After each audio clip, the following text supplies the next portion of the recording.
Hello, Tisha. Hi, Jen. How's it going? Guess what I did last night? Tell me. I went to a Taylor Swift dance party Yes. and I felt like I was at a high school dance. Okay. And there were all of these like 20 somethings and probably younger. I mean, I think some of the folks I was with were 20 somethings, but there were a few songs that they were like, jumping to and like, I love Taylor Swift's music. I'm not going to pretend I don't. But my girlfriend who I went with and I kind of looked at each other and she was like, these kids have never, they don't know what a mosh pit actually is. But there was like this like energy that they were like, whatever, or like, so there's this DJ on a stage, like that's how it's set up. And And they just play Taylor Swift songs? just Taylor Swift songs. And they have like a screen behind him to give context for like what era of Taylor Swift, like the songs were like, so like in her country era, it was like all like how she looked. I don't know. She's changed her look a lot. Anyway. Yeah, But for like sure. these kids, but he would be like, are you guys ready? And then you like, maybe I'm old, but I expect, I know her music isn't like this, but like a rock song or like something big, and it would be like Something really energizing. and like it was hysterical. It was fun. It was super fun, but it was something unlike anything I've ever been to before, and I was definitely one of, if not the oldest person there. Oh gosh, we've entered that era.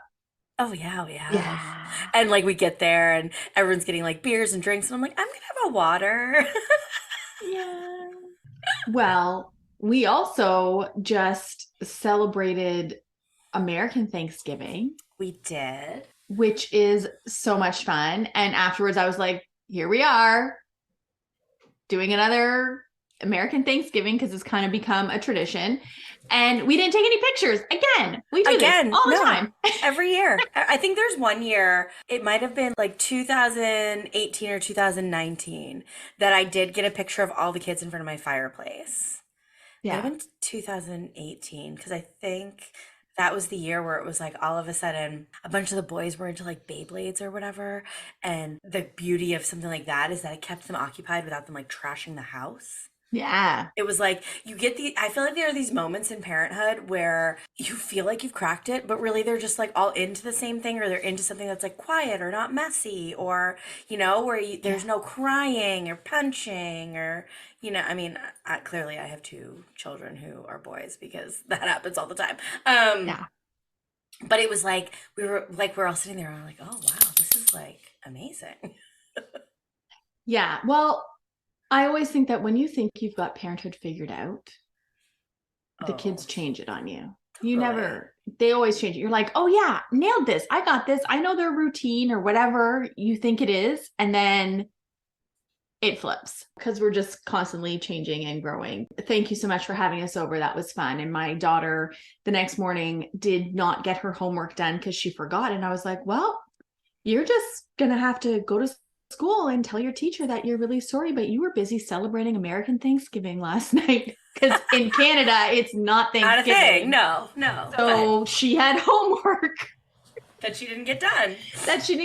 Because we were out and we were celebrating a holiday. And that's like become a family tradition that we now celebrate American Thanksgiving. Yeah. And why not? I bully my friends here. I celebrated Black Friday too. I did not. I didn't buy one thing. I got a great Did you deal. get your Switch? Yes. Did you get it? I saw where you could get like points back and then you use the points to buy games. Did you do that one? Like on with PC? So I had enough PC points that if you cashed in $250 worth, they would give you $400 value. So I got the Nintendo Switch for $400 off. You won Christmas. I just won Christmas. Yeah, it was amazing. Or it was a rush anyways. Yeah, I got some other like shopping done, gifts bought because I do celebrate Christmas. So looking to fill some of those and get some deals. But when I was growing up, you obviously didn't live here then, Jen, but we didn't have Black Friday. That was not a thing. Why would you? It's only been in recent years that it started. It's been a thing since I've been here. Like I feel like Which I consider recent years. Well, it is recent years. Yeah, I mean, it is. It's like 12 years now. Yeah. 14 easy. Yeah. And it seems like it's getting bigger and bigger. Like it started with like maybe a couple of shops doing it. I feel like in the beginning there were like a couple of bigger retailers would do it, but you would often hear about people driving to like Buffalo or Watertown or something Yes, to get those deals. But it was something that people definitely did. Yeah. But then Canadian retailers figured out that they were losing out on money because people were driving to the US to get these deals. So they might as well kind of offer it here and convince us to buy stuff we don't need to buy. What I was telling the kids actually on Thursday night is the first year I ever did any kind of like Black Friday thing. I was living in Los Angeles, and it was a year that I did not go back to my folks' house for Thanksgiving. So I hosted what was like an orphans Thanksgiving. So everybody that was like in LA and didn't go home or didn't have plans came over. And one of my good friends, she came early and she was like, "Can I stay here tonight?" And I was like, "Yeah, of course." You know, my sister wasn't there, and she's like, "You live closer to the Target Best Buy like plaza that was near us, and I want to go at like 3 a.m." And I was like, "Really?" And she was like, "Oh yeah, I have a list." I was like, "Okay." I was like, "Well, I'll go." And in like true LA fashion, which was kind of funny, there was an actress behind us who was like a minor role on some, you know, dramedy that was on the WB at the time, but I watched it and I totally knew who she was. And I was like, "Oh my God, she's standing here with us." But also, like, I don't know, when you live in LA, you kind of realize that actors like that only make so much money, because I definitely, there was one that I recognized that would host at our restaurant we went to, and you know, just because they're recognizable doesn't mean they're like living in mansions in Beverly Hills. And then another time when my sister and I were home from California, the outlet mall that my folks live closest to, they decided to open at midnight on Thanksgiving, and we were still on like West Coast time, so we were like, well, we might as well go. It was kind of crazy, and I think we did that 2 years, and then we were like, we're over this. But and now we do it online. I bought concert tickets recently, and I was reflecting back on when I was younger, and you would do what you did on Black Friday, you would do to get concert tickets. You would line up outside like certain record stores. Or music stores would have the tickets, and sometimes would have to line up really early. I remember getting a wristband, like going into the store like that the week of, and you get a wristband and you had to keep it on, and like that was your number. So then you showed up at a certain time. Oh, you didn't have to camp out, but they would randomly call a number. And if that was your wristband number, you were first in line. And then it followed after that until it cycled back to like wristband number 1 or whatever. So it was kind of random, but you didn't have to park outside. And now we just like go online. And speaking of Taylor Swift, we're coming full circle. She just broke Ticketmaster basically recently with some Ticketmaster bombed with all that. Yeah, there was like some whole drama there, but I was just thinking about how different it was, and like that I am now that old that I remember having to get up really early in the morning to line up, sometimes in the cold, like to get your concert tickets. Yeah, I remember my Warren talking about, he did that for like, I don't know if it was like AC/DC or Rolling Stones, but like one of those like big bands. But yeah, we're old. When you can remember, when you can say I remember when. Well, I also just said you used to line up outside the record stores. Like, what does that mean? What is a record store? I bet you my kids would have no concept of what that is. Well, I was listening, I think I was on the radio going somewhere the other day, and they were talking about when like MTV actually did videos. I think they were talking about, like, Taylor Swift actually came up in that too, where like there's not really music videos anymore. And like Taylor Swift will still make them because she can just fund her own, you know, music video. But music videos were like such a big deal, and their premieres on like MTV or Much or whatever were like insane. And even my girlfriend who I went last night with, she was talking about some bar that used to be near Much Music. And some of these kids we were, they were like, where is that? And what is that? And because you just go on YouTube now and you watch music videos if they have them, which a lot of artists do. but it definitely has changed so much. And I do remember Michael Jackson's Black and White, for whatever reason, is etched in my memory as being one of those videos that I was like, it's going to premiere this day at 8 p.m. And I remember being in middle school, like grade 7 or 8 at that time. Yep. And that's all everybody was talking about at school that day was like, are you going to watch it? Are you going to watch it? And then the next day, all people were talking about was the music video. Well, yeah, and I imagine if you didn't like have cable, then you had to like be at the friend's house who did, or are you gonna tape? Will you tape it, like record it on a VHS for me? Yeah. And now here we are making a podcast. Totally, right? Which didn't even exist then. No, it didn't. It didn't. And Zoom? What was Zoom? Yeah, right. And we're using Zoom. It's wild. Like we're living in the future, Jen. We are. Like this is the stuff that we dreamed might This is be like the Jetsons, one day. except it's not what the Jetsons was concepted as, but it's like kind of like we're doing that. Yes. It's funny, we're recording this intro and we're just about to record the episode. Yeah. So I hope you love Leslie because we haven't talked to her yet when we're recording this, but I used to work with her and I love Leslie. So, you know. Well, I'm excited. It's our last bad boyfriend month. Yeah. Episode. Yeah. And I don't know if she's going to say this when we talk to her, but when I was messaging her and we were setting up this time, I said to her, well, you know, your episode is going to be featured in our bad boyfriend month. And she joked and she said, well, actually, he was a really good boyfriend and a terrible husband. There you go. And I was like, well, that fits with the bad boyfriend month, but it's kind of, and then part of me was like, yeah, that's the way sometimes, especially when you're talking about like narcissism, that they can fool you. And we've seen that in some other episodes where like everything starts out great and there's all this love bombing and like they're wonderful until they're not. They're not. Basically, yeah. Absolutely. So we hope you enjoy the episode. Oh, if you're still looking for holiday gifts, shop our merch store, nowatpod.com. If you want to support the show, you can follow us on Patreon. You can buy us a coffee, shop merch. All of that stuff helps because our costs to produce the show, we have a monthly cost to produce the show, from hosting the show to recording the show to editing the show. There's some costs associated with it, and we would love to stay ad-free, so help us out.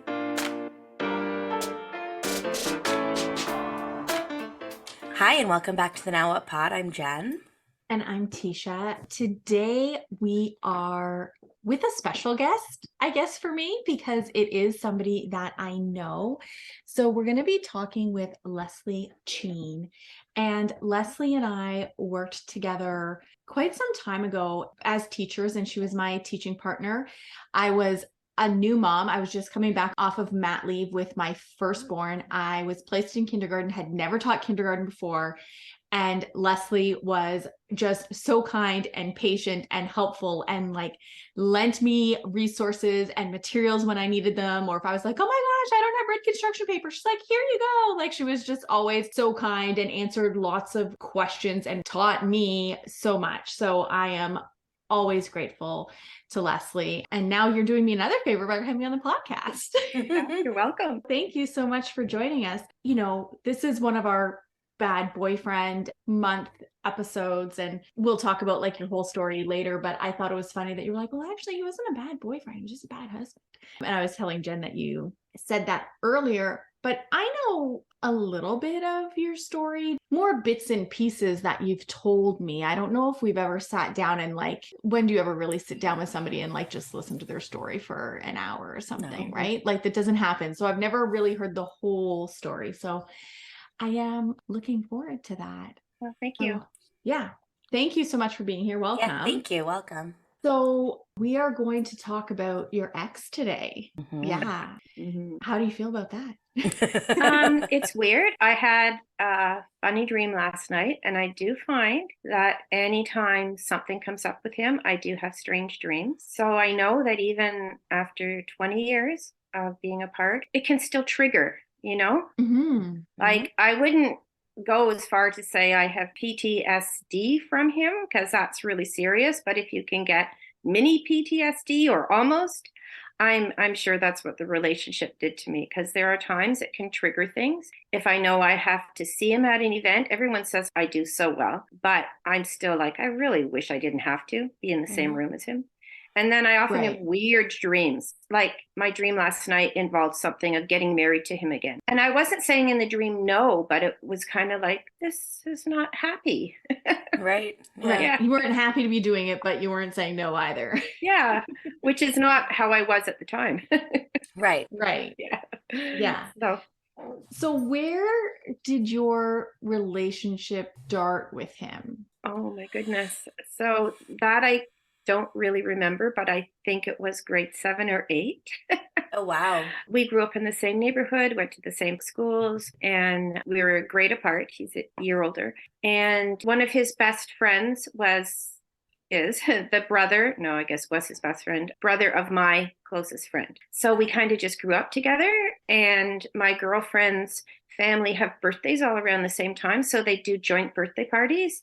Mm-hmm. And I do have this recollection of a birthday pool party.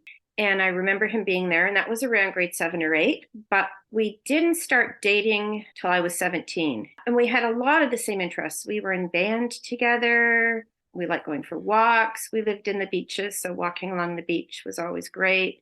We'd go ice skating down at the lake, and lots of mutual friends. So we were always together doing things. Like our music was a big one. We played lots of instruments, and we had family that did, and we're in bands together. And so that's where it all started. And I never dated anyone after him after 17, and we got married when I was almost 24. 24 is pretty young, I guess. Yeah, I was younger than most of my friends, but not by much. I'd say all my friends were married by the time they were 30, because most of them got married the year I was pregnant with my son, which was 3 years later. Yeah.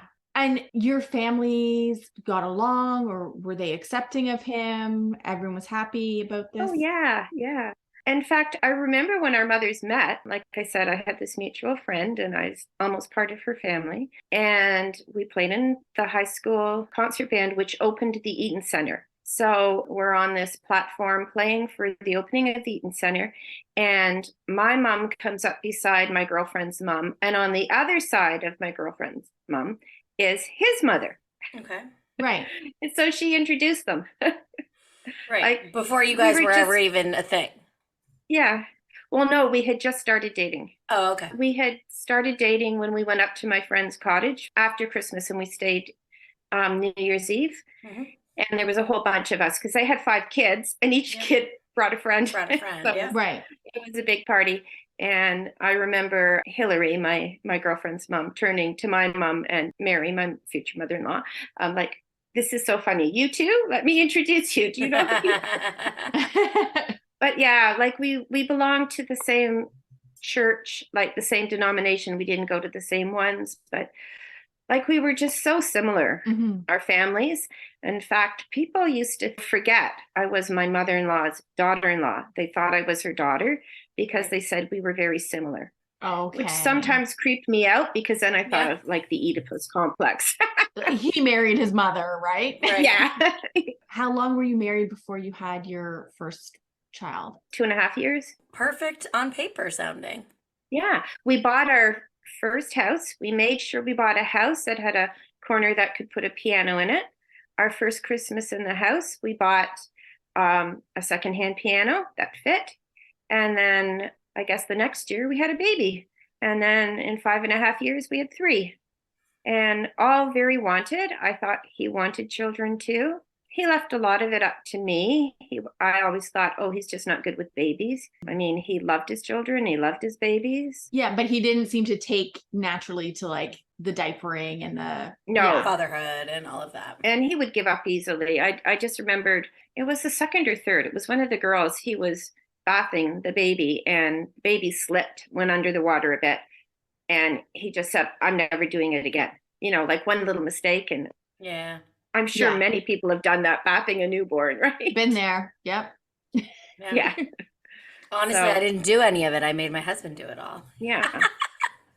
But So that's the thing. I was a stay-at-home mom, and I think there was an expectation to be like his mom and do everything and cater to him. And I didn't realize that till I stayed home. We had a discussion about it when I was pregnant. Like, how do you feel about either me going back to work or staying at home? And he's very good. I used to think, oh, he's good at compromising, but I realize kind of now he doesn't like to make a commitment and then makes it all your decision. And he's like, oh, whatever you want to do, it's your life. And I said, I know what I want to do, but I want to hear how you feel. And he finally said, yes, I'd like it if you stayed home, if that's what you'd want to do, at least for a while. And it was what I wanted to do. right. I love working with kids, as you know, Tisha. Yeah.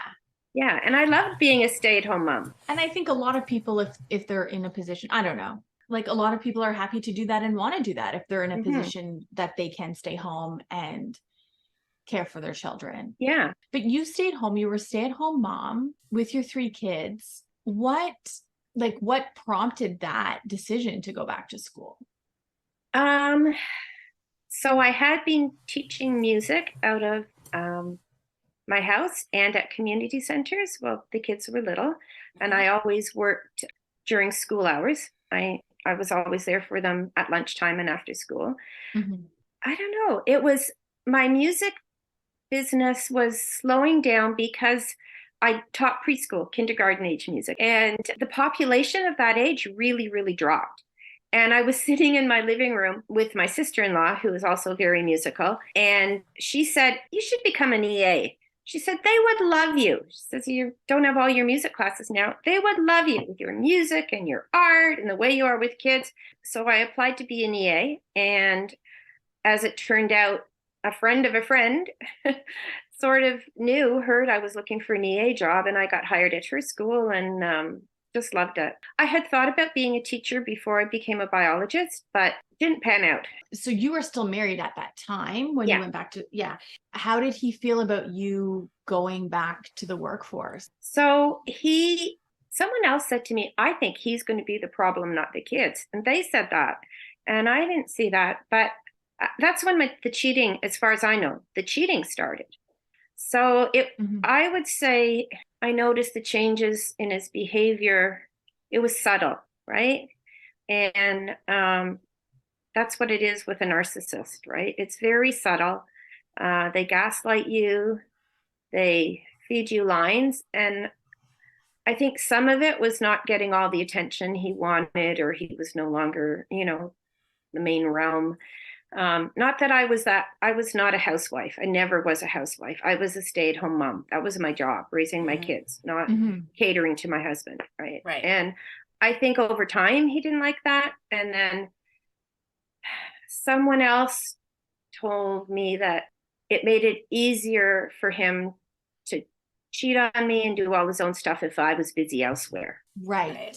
Yeah. So yeah, because he could maybe sneak around when you were at work or something. Yeah. And I was busy and doing my own stuff. When you noticed like subtle changes, like what were some of the things that you little digs, and also saying things that like weren't true about me and insisting they were. Some of the little digs, and this must be when I was still at home, I was painting the eaves trough on the house. I was up on the roof of our veranda painting the second story.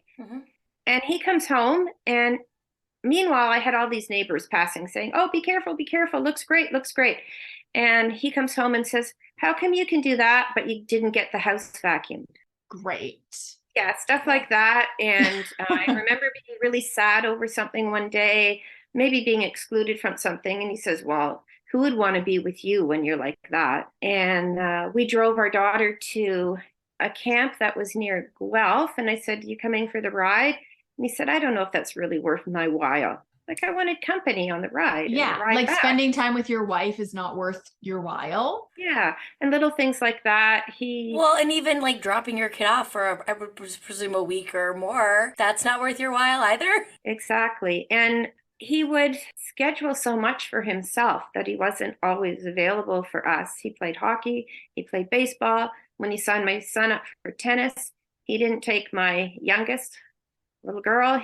He signed himself up for a class for himself at the same time and lied and just said, well, she doesn't get up. She's too slow. She gets in the way. I can't watch her, and I'd watch him. Meanwhile, because it was Saturday mornings, I had to get her up extra early to take our other child to her horseback ridings, which were early Saturday mornings. So I had to drag this sleepy little girl to watch her sister do horseback riding lessons.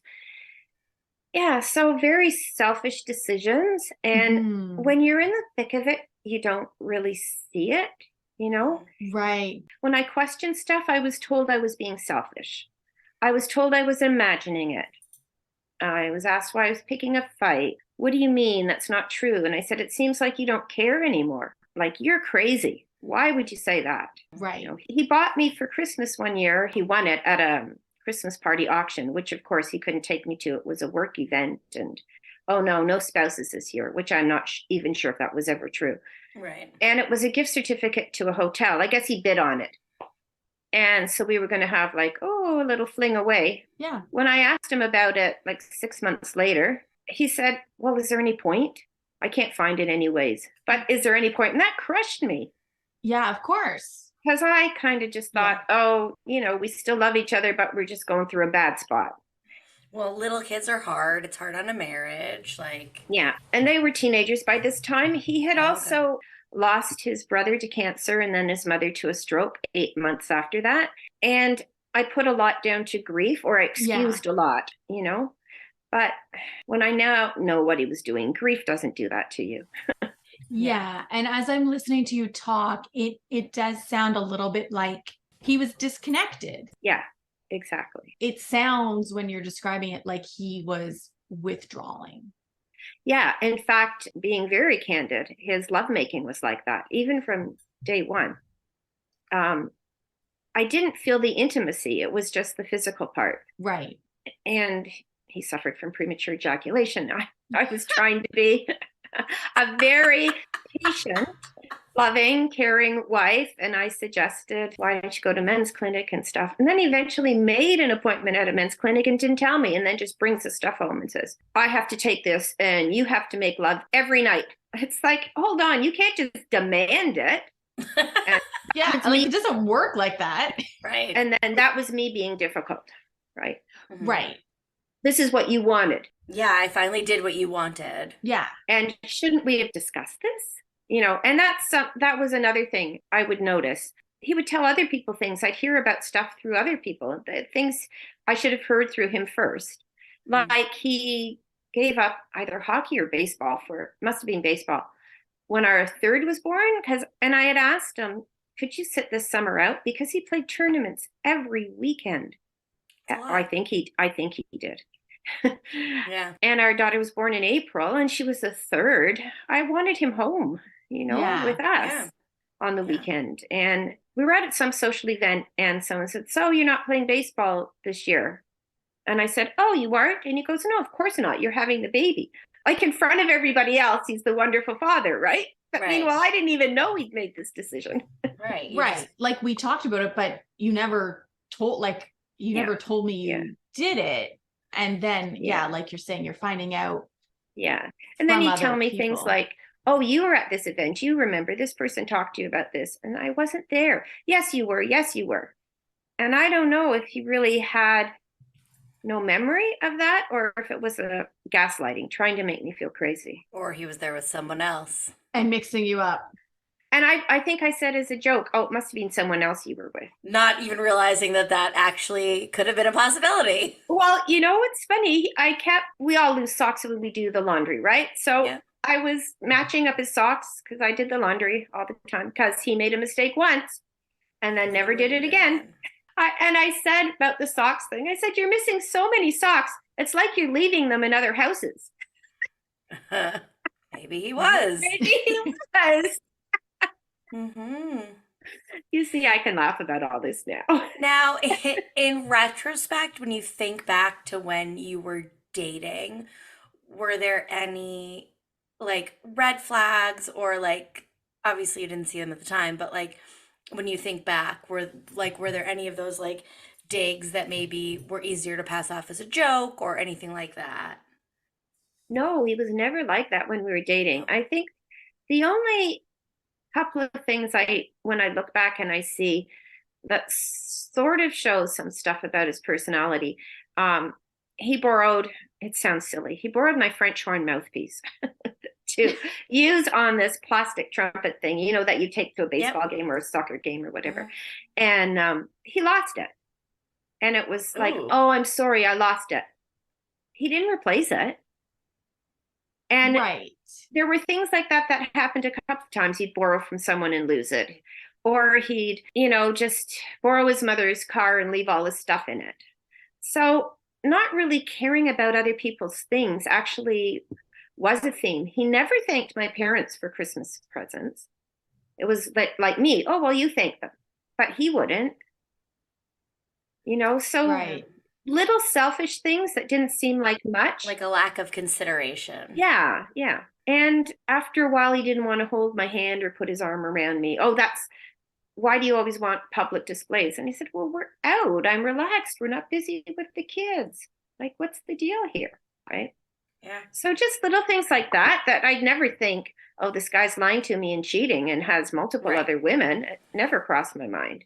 Right. So when did you find out about all of his So I was 3 weeks, and he really encouraged me to go back to school to be a teacher. And I think part of that was so that if he did eventually leave me, I would have a paying job and he wouldn't have to pay me support, right? Mm-hmm. It really felt like that afterwards. Mm-hmm. I was 3 weeks into my course, and, he would leave for work in the morning, and I sat down at the computer to work on an assignment. The kids had gone to school, and opened our desktop computer, and it was already opened and on his email, and the thing that's up says, oh, thank you for or the subject was, thank you for your family picture. And I thought, who's he sending family pictures to? So I clicked on it. Well, it was the family picture from his childhood, him and his 4 siblings and his mother. And that's who he thinks is family, not us. That was what first went through my mind, and who's he sending family pictures to? And it was this one woman. So then, of course, I clicked through his email, especially the ones from her. Oh, thank you for the coffee you brought me. And obviously he was seeing her. I called him at work and I said, who is this person? And he tried to, just a friend and doesn't mean much. And anyways, I figured it out. I even went to see his father and I said, I don't know what's going on. Has he talked to you?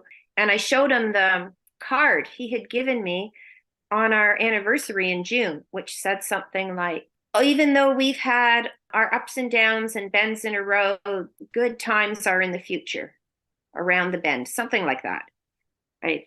And his dad kind of just looked at it and put it down. I found out later he'd come to his dad a year before asking if he could move in with him. Leave me. Well, didn't have this discussion with me. Oh, wow. Yeah. So when I questioned him, how could you give me this card? He says, oh, well, I meant around the corner and going our separate ways, and we'll be happier. That is not how I would read that. An anniversary card? An anniversary card? It means that. Yeah. So again, it was me misinterpreting what he said. I confronted him the minute he walked in the door. In fact, I'm not proud of it, but I slapped him on the face and said, you're a liar and a cheater, and get out. It was instant. I didn't even think about how am I going to afford this? What am I going to do? I threw him out right away. Just get out. You're just reacting. Yeah, of course. Yeah. My immediate thought was, no one treats me this way. We had been in counseling the year before, or maybe a couple of years before that, because of this feeling I was getting from him of disconnect and and a male counselor, he was really good, was saying things like, you need to do stuff together and make her a priority. And he's like, oh, you're just beating up on me. That's all he got out of it. Yeah. I threw him out, and I'm not sure where he went. And funnily enough, I sent an email to the woman that he was corresponding with at work and said, I know all about you two, and you're welcome to him, but we've been a married couple up until now. And she wrote back and said, oh, you can't blame me. You've known about all his other women, and you're not meeting his needs, and he's so much happier now, and you're separated anyway. Whoa. Yeah. So my response to her was, obviously he's been lying to you as much as me, and you may be in my shoes one day. Well, they were together 17 years and she threw him out because she caught him cheating in the middle of the pandemic. She threw him out. Gosh. That's how bad it is when you kick someone out in the middle of a lockdown. Yeah. Yeah. But Wow. so she said you've known about other women. You must just been reeling. I was.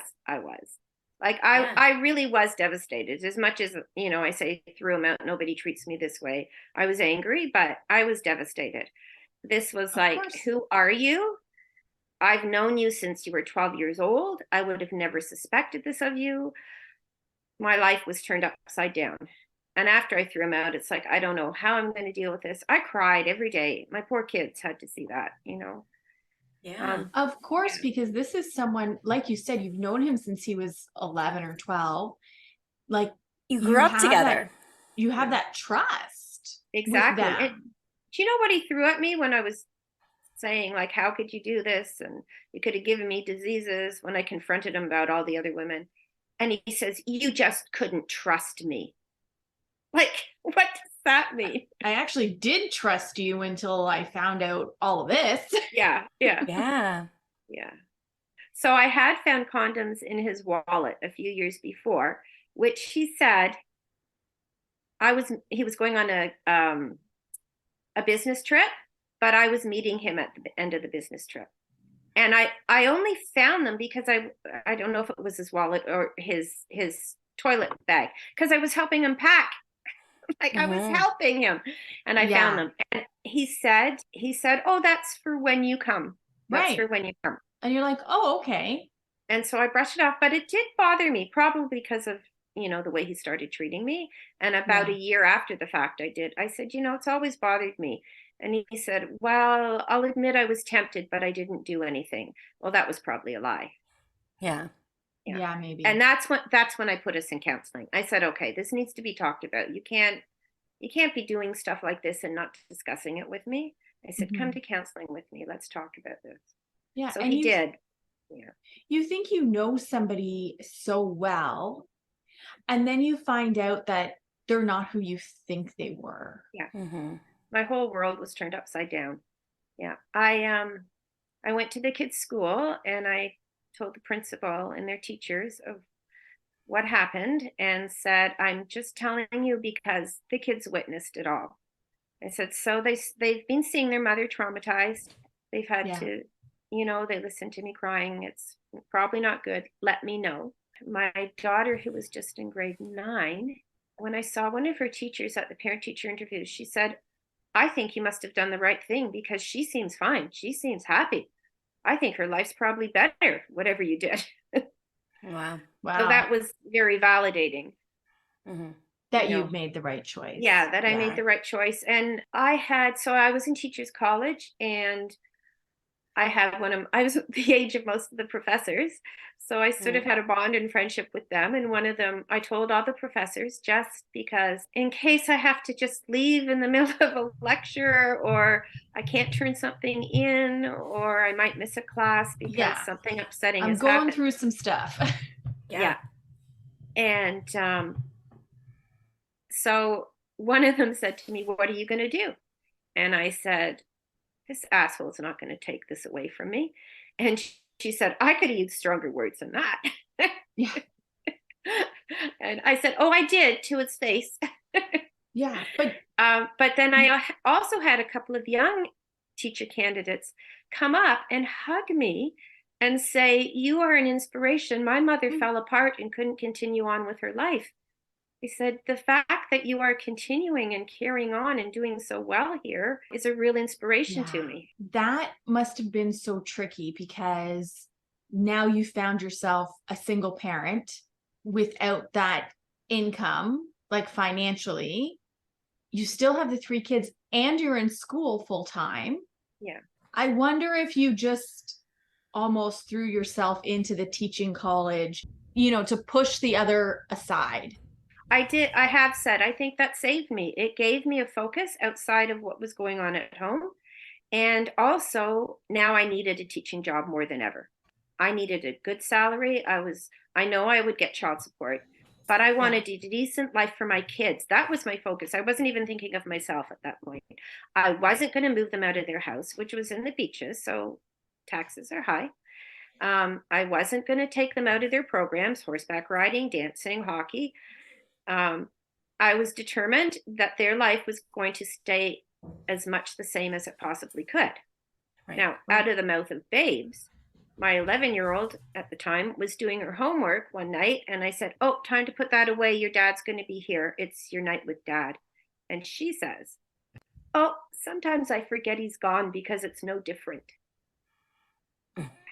Because he wasn't a hands-on dad. He would work late. He would be away on the weekends. I mean, I should have suspected he was cheating.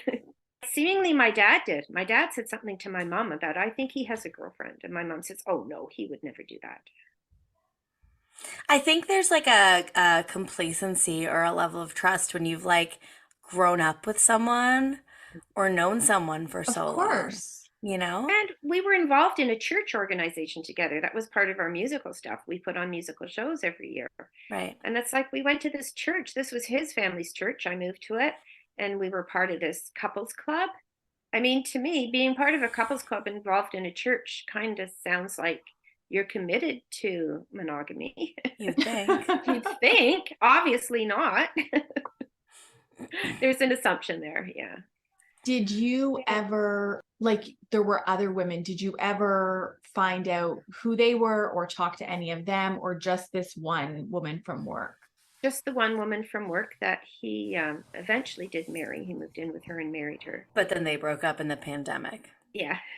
I asked him, was it anyone I knew? And he said, "I'm not prepared to talk to you about that right now."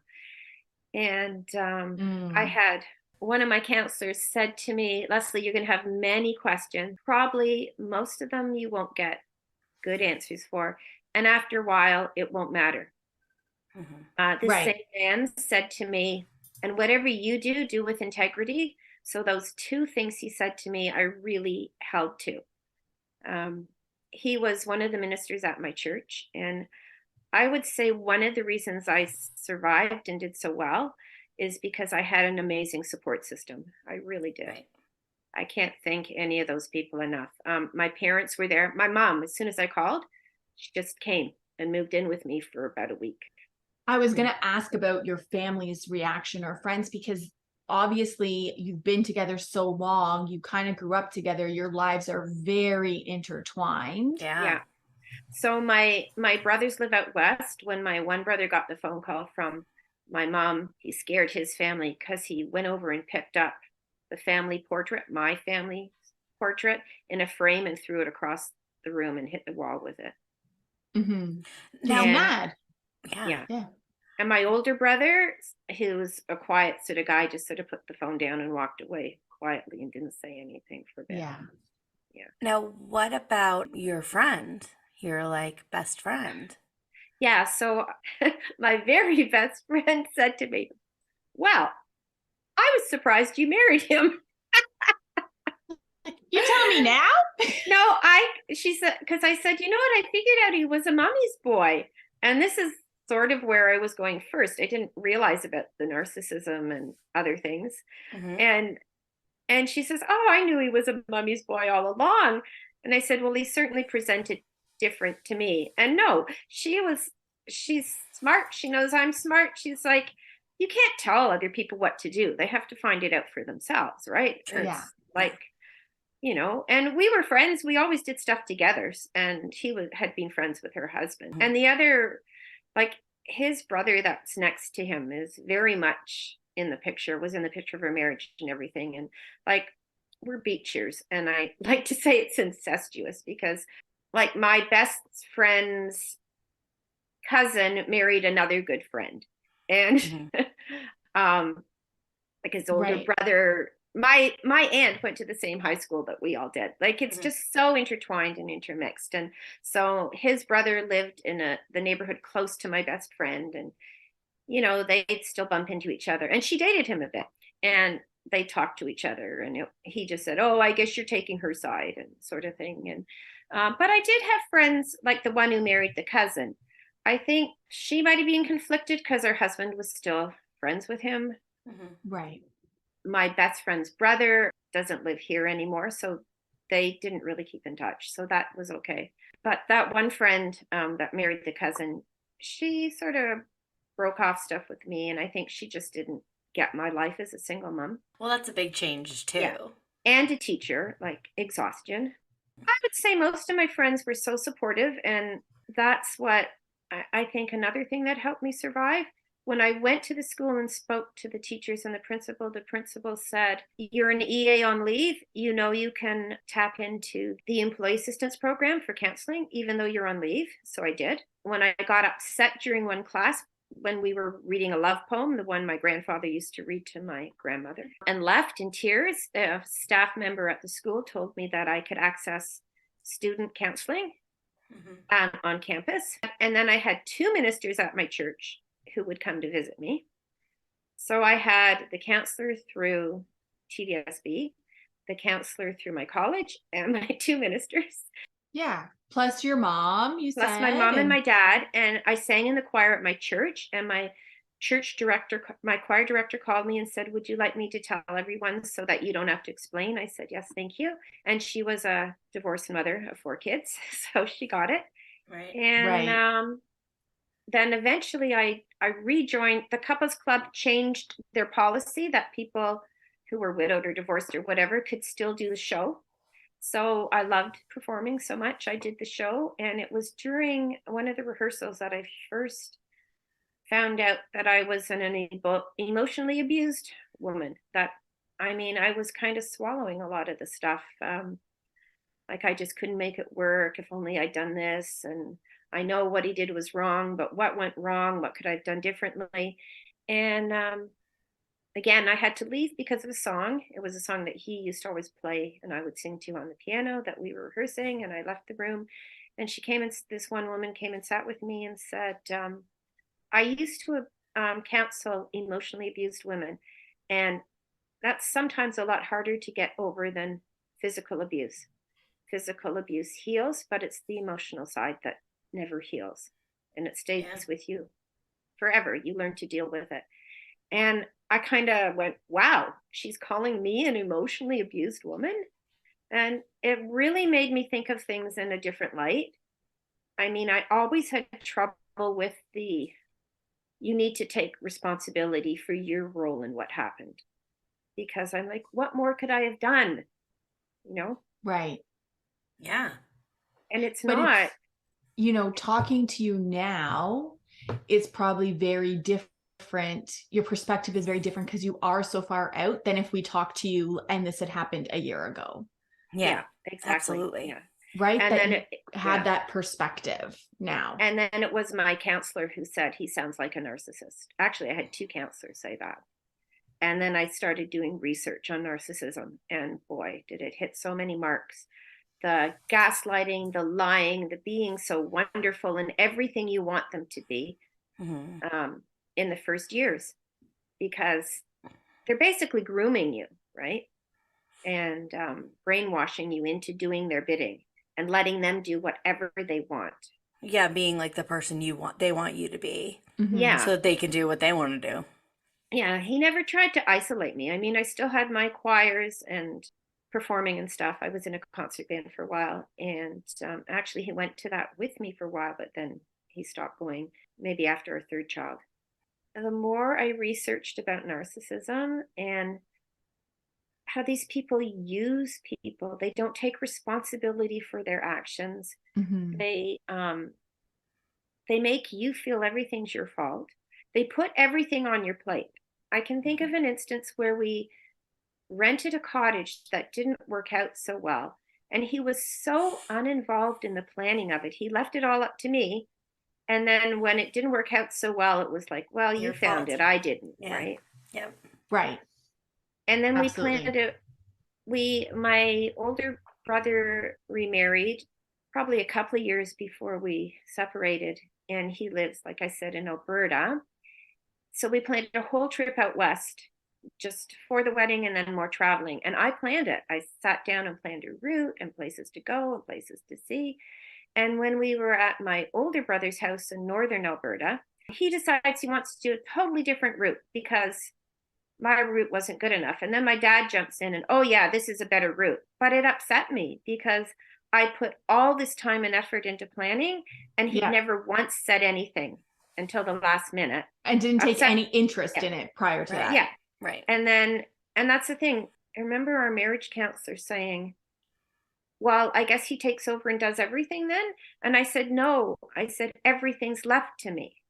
I think he likes that. And I recently did a little bit of counseling because my brother-in-law, his older brother, passed away. And I had a lot of conflicting emotions around that. His brother and I had been good friends, but we'd butt heads too, because I think actually we were similar, but my brother-in-law would never admit that. But I also think he was a narcissist, and there's sex addiction in the family, and that was very much both of them, which they hide from everybody else, but it comes out.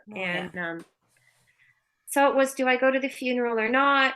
But my kids were going to be there. My sister-in-laws, so like I said, he had 4 siblings. His sister had passed away. But my 3 sister-in-laws, I mean, I was married for 20 years, in that family for 26 years. They became my sisters. We raised our babies together. Yeah. And I wanted to support, the widow. And I also they're my family. And so it's weird. Yeah, the counselor I saw, she was talking about narcissism. And she just said, there's nothing you can do. They like independent women. They like strong, independent women because then they don't have to do anything for them.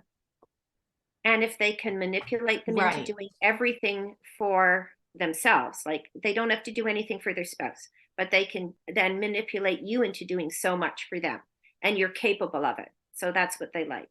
Yeah, that's an interesting way of looking at it. Yeah. And it kind of makes sense that they don't want someone that's going to be dependent on them, that they have to care for, because that would take away from their selfish pursuits. Yes. Yeah. How do you maintain relationships like with his sisters, for example, after he's done this? Like, was there any animosity there? They very much let me know that I divorced him and not them. I mean, they didn't buy any of his excuses. In fact, my one sister-in-law, like married to the brother that I thought I was close to, said she couldn't talk to him about it because they just ended up arguing. Like, she didn't buy it. In fact, at one point when we were first separated, he tried to tell people I was abusive. I mean, maybe because I slapped him on the face. I don't know. And my son, like, I was like, oh my gosh, I'm going to get the kids taken away from me. And my son said, Mom, no one could believe you have it in you to be abusive. Yeah. And then I said to my sister-in-law, I said, he's saying to one of them, I said, he says I'm abusive. Do you believe that? And because I needed to hear from her, because I don't think I could have kept up a relationship if she believed that. And she said, oh my goodness, no, you're the one with stress, so many stress-related illnesses. I think we know who's being abused in this relationship. Right. So they didn't buy his excuses and his reasons. Oh, we were young. Oh, I didn't know what I wanted. Because he never accepted responsibility. Never. And you know what? The same thing with the second one. Didn't accept responsibility. Again, it was all about her dominating him. And this was his brother's term, dominant woman. Dominating him. And it's like, no, he wanted someone to take charge of his life and do everything. Yeah.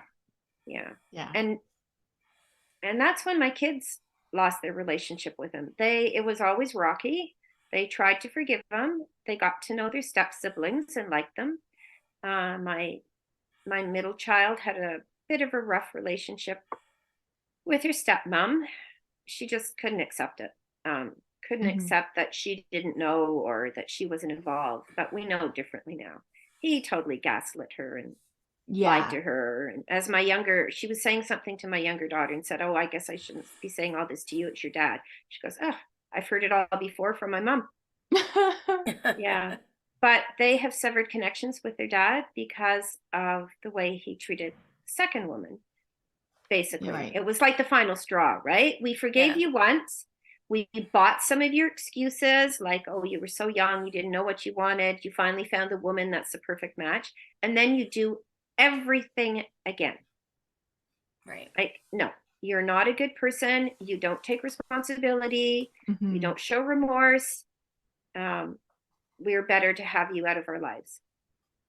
And through all my counseling, I've been told with narcissists, you can't have a relationship. You just have to cut the relationship. Yeah, you can't give them even an inch. My last 2 sessions of counseling that I had just recently, she used the word, she's talked about shedding. When it comes into your head, shed it. So I made up like the hand movements. So when something pops into my head, I just go shed and put my hands, down my body and shed, get rid of it. Mm-hmm. Yeah.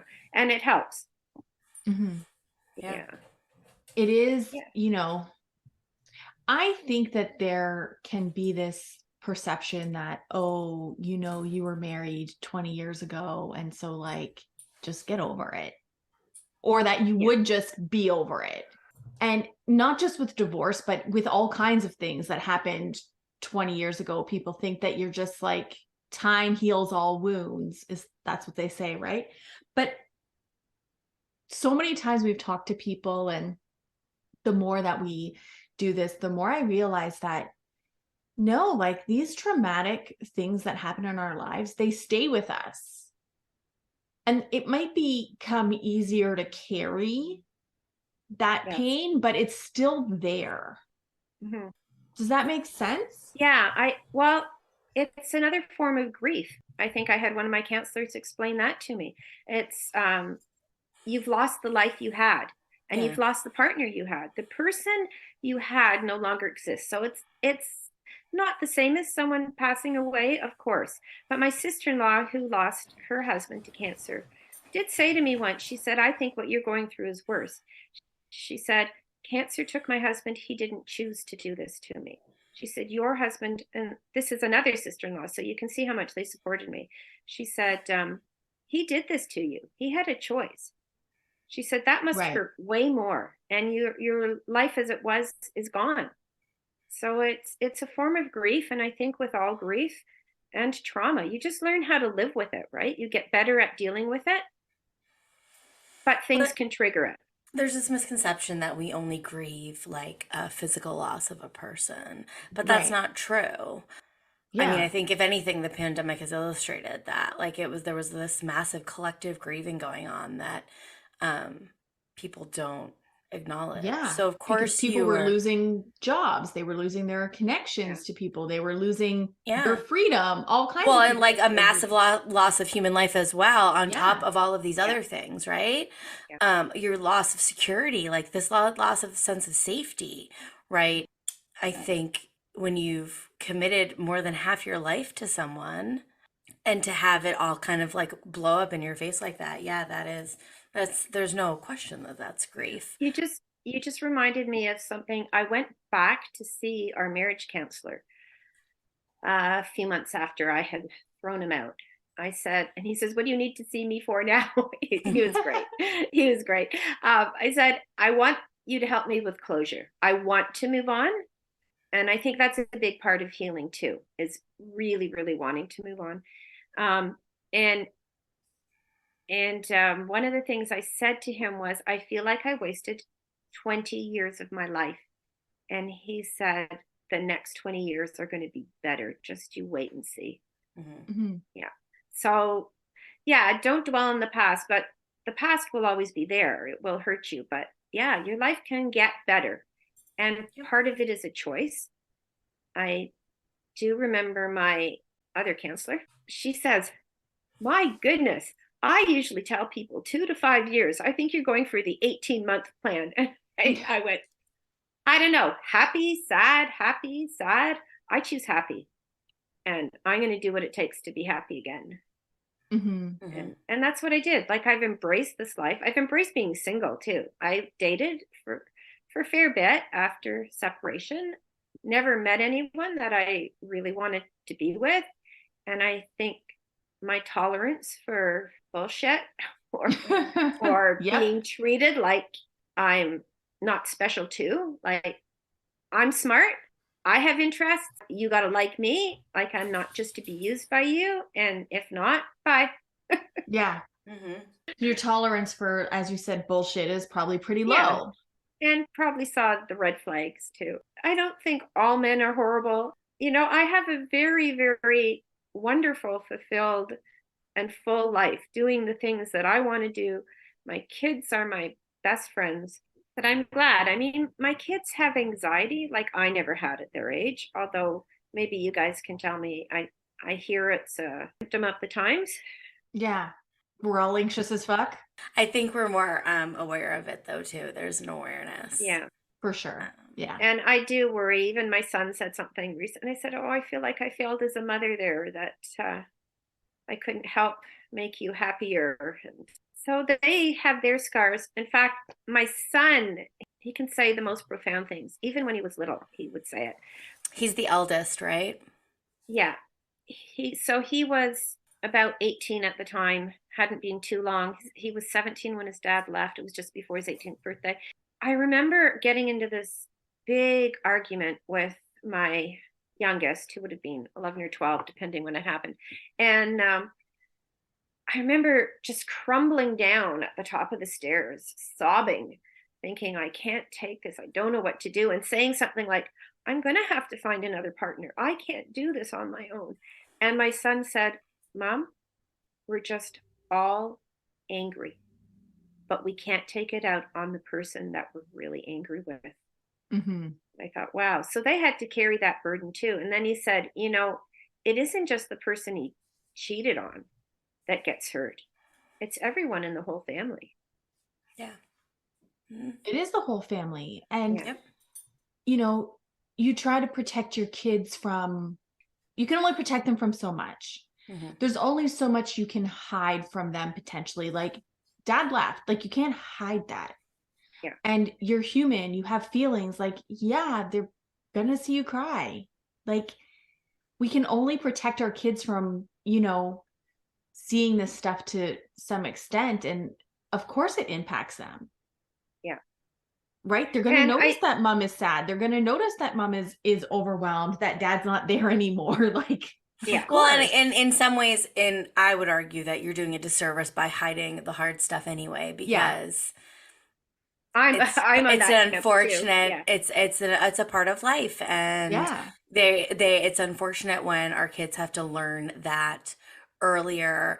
But then in some ways, there's the magic in the kind of insight that your son gave to you and that my kids show to me regularly, you know, in our situation. But I also, again, like on the idea that like we're more aware of anxiety now, I think people are more open to the idea that you let the kids see the more hard and messy and Yeah. ugly stuff. Yeah, Where exactly. I know when I was growing up, like, no, like it didn't, you wouldn't talk about any of this. Yeah. Yeah, you hit it. Yeah. My daughters say that I was a good role model for, you don't let men treat you like that. You don't. And that Yeah. if you get stuck in that, if you end up in that kind of a situation or whatever, you can survive and thrive after. Exactly. And my son, I think, has learned about he's always sensitive nature, but he said I had to not listen to the stuff I was hearing from dad and be a better man towards women than what he and his brothers were showing me. What would you hope that someone listening to your story would take? If you go through something like this, find your people for support. Like I had my church people, and then I joined Parents Without Partners, and the women in that group, there's men and women, but I've become close friends. My closest friends now are women from that group, and they're always there for me. And it's also people who have gone through or are going through the same thing. And I just think one of the reasons I did so well, it was because I had support. And if you don't have it in your family, like reach out and find it. Like I said, as soon as people told me, you can get a counselor here, you can get a counselor there, I'm like, okay, give me them all. And I know it helped. I had a neighbor walk down the street one day holding a coffee and a cookie, and he says, oh, I just heard, I want to do something for you. I've already drank my coffee, but here, have my cookie. And but just little things like that, people reaching out, say yes. That's it. Say yes to help. Like I was always the one who was doing the community work, right? Yeah. And it was my time to receive. So, and it can be hard for people to accept it. Yes. You're right. And yes, just tell yourself, if you're a strong, independent woman, like that is hard, right? Like I can do this on my own, but no, this is a time that you should be saying yes to help, and you'll get through. And I guess the other big thing I want is, like I said, my pet peeve is, if you're living with an abusive person, you might not know it at the time, or when you leave and you realize, it's not always the other person's fault when a marriage breaks up. That old expression, it takes two, it takes two to make it. It only takes one to break it.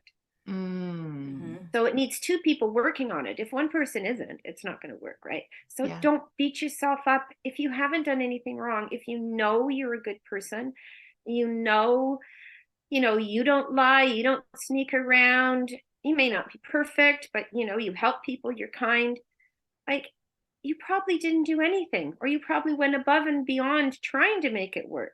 So don't beat yourself. Don't swallow that crap about you need to take responsibility for a role in this marriage falling apart. No, I think the best thing I did was ending the marriage. And then learning to say, you know what? It wasn't my fault. And I don't have to carry the weight of what he did. Because it sounds like you blamed yourself a lot in the beginning and you were trying to figure that out, right? Yeah. Also, as somebody who knows you, I think you're a really good example of, this idea that you don't have to be tied to somebody to be happy or successful.